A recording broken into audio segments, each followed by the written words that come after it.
ideologia de gênero em suas escolas. E por que isso? Simples. A ideologia de gênero afirma que ninguém nasce homem ou mulher, mas que cada um deve construir sua própria identidade. E se é assim, todas as crianças devem experimentar todas as formas de sexualidade possíveis até encontrarem um gênero para si mesmas. Como isso se daria?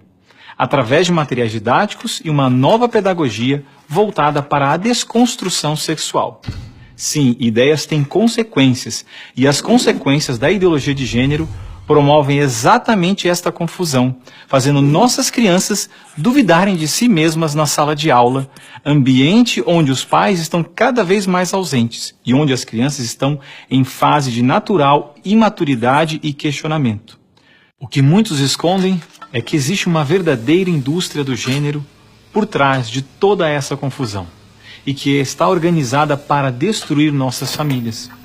Com certeza você já ouviu na televisão alguém dizer que a família é uma instituição antiquada, que os tempos mudaram e que precisamos abrir a cabeça. É porque não estão conseguindo mudar a cabeça da população que a estratégia de promover a ideologia de gênero nas escolas se tornou tão urgente para eles. Foi por isso que em 2014, quando o Congresso votou a proposta de Plano Nacional de Educação, deputados e senadores retiraram todas as referências à ideologia de gênero do seu texto, respeitando assim a vontade expressa do povo brasileiro que rejeita essa ideologia. Em 2015, quando chegou a hora de se votar os planos estaduais e municipais de educação, o MEC, atropelando a decisão do Congresso, tentou impor silenciosamente o gênero aos estados e municípios.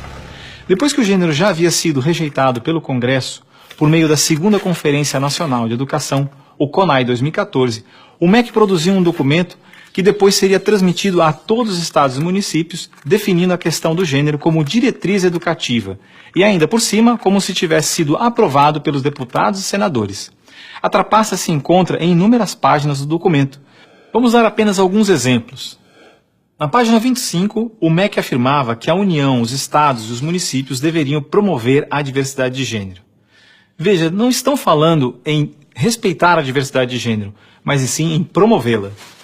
Na página 36, você vai ler que os estados e municípios deveriam disseminar materiais pedagógicos que promovam a igualdade de gênero, orientação sexual e identidade de gênero.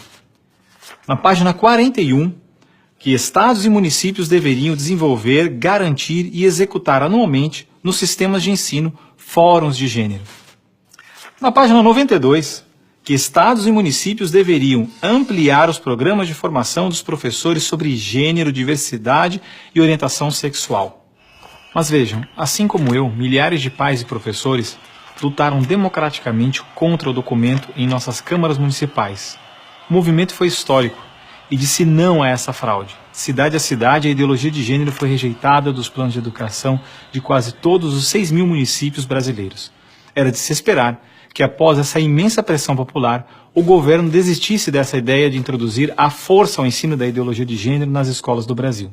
Mas não, o MEC colocou novamente as chamadas questões de gênero na Base Nacional Comum Curricular, um documento que se propõe a impor o conteúdo de aprendizagens consideradas essenciais para todos os alunos brasileiros.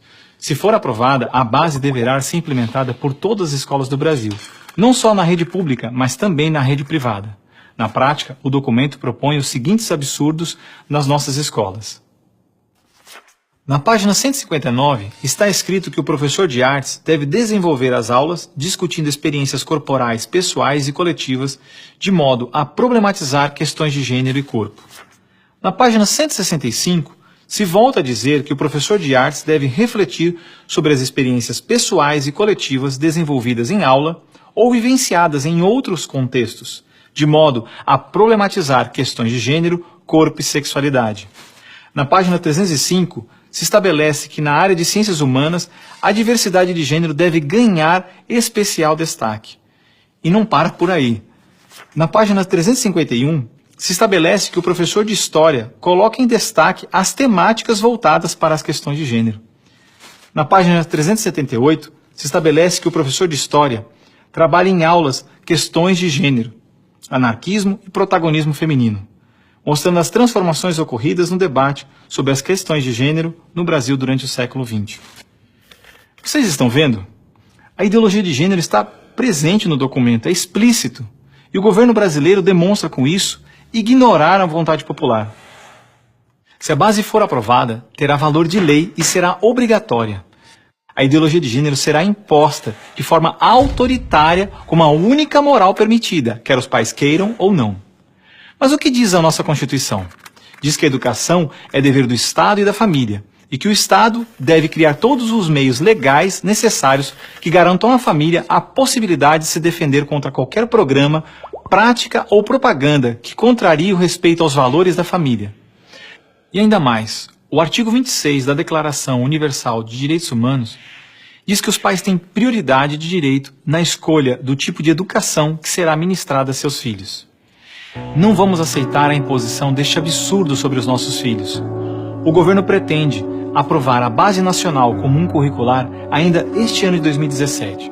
Por isso, pare, reflita e nos ajude enquanto ainda é tempo. E compartilhe esse vídeo com pais, professores, diretores de escola, vereadores, lideranças de sua comunidade. Ninguém pode ficar indiferente. A ideologia de gênero deixa marcas que ficam para sempre.